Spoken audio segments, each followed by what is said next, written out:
In the aftermath of mass shootings in Orlando and San Bernardino, Muslims in Oklahoma say they've come under increased suspicion and at times outright hostility.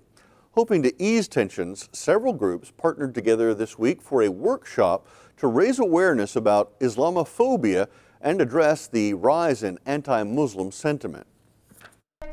The Oklahoma City Memorial and Museum hosted the workshop put on by the Oklahoma Center for Nonprofits and the Oklahoma chapter of the Council on American Islamic Relations. Daniel Billingsley with the Center for Nonprofits says they'd been planning the workshop for months, but it became even more urgent after a shooter who claimed allegiance to ISIS killed 49 people in Orlando June 12th. The hate speech and the rhetoric around Islam in Oklahoma and nationally obviously ramped back up.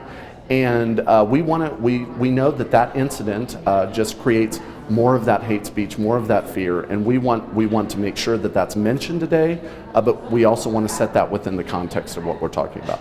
A report on the impact of Islamophobia prepared by CARE and the Center for Race and Gender at the University of California, Berkeley, found that 74 groups are identified as comprising a U.S. Islamophobia network.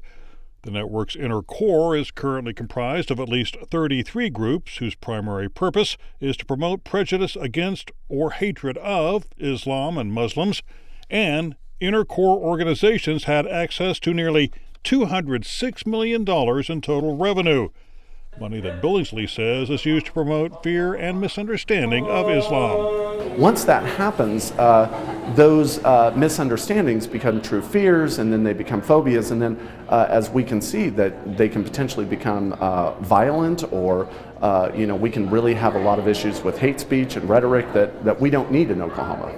CARE OK Executive Director Adam Sultani says he's seen the impact of Islamophobia in Oklahoma. In the past 6 years, we've seen vandalism of mosques, we've seen hate crimes against individuals, we've seen local politicians and legislators that have spoken against the Muslim community, Representative John Bennett being one of the most well-known individuals who called Islamic cancer that needs to be cut out of our nation. Representative John Bennett has requested an interim study of the current threat proposed by radical Islam in Oklahoma. Sultani is skeptical of that study's goals. Well, Representative Bennett has shown over the years that he's not sincere in trying to protect our state, but rather his focus is on demonizing the Muslim community. And in reading his proposal for an interim study, it's clear that he's focused on once again doing that. Sultani also expressed concerns about a recent post on the Facebook page of Representative Pat Ownby referencing a blog entitled Radical Islam, The Final Solution by Paul Halraw. According to the author, Islam is not a religion subject to First Amendment protections, as we in Western cultures understand the term. And Representative Ownby may have posted that not knowing that it was offensive and hurtful towards the Muslim community. So we hope to reach out to him and create some kind of dialogue in hopes that we'll be able to build bridges of understanding.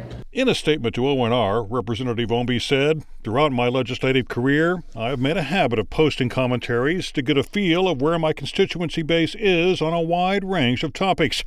That is the only reason this article was posted. At times, I find myself sharing the same views with the author of these commentaries, and other times I don't. In this instance, I want to be clear, in case after case, the U.S. Supreme Court has kept the definition of religion extremely broad. It is obvious that this religion is, and should be, constitutionally protected." Ownby went on to say, "I have discussed this matter with CARE Executive Director Adam Sultani and offered my apologies for any misunderstanding. He has graciously accepted, and we have agreed to continue a dialogue." Sultani says CARE hopes to begin more such dialogues. We realize there's a lot of misinformation and a lot of curiosity out there about Islam and Muslims, and we hope to be the organization that can bring that and bring resources to our fellow Oklahomans. Sultani told those attending the workshop the best way to promote understanding of Islam is to visit a local mosque and make friends with those who practice the Muslim faith.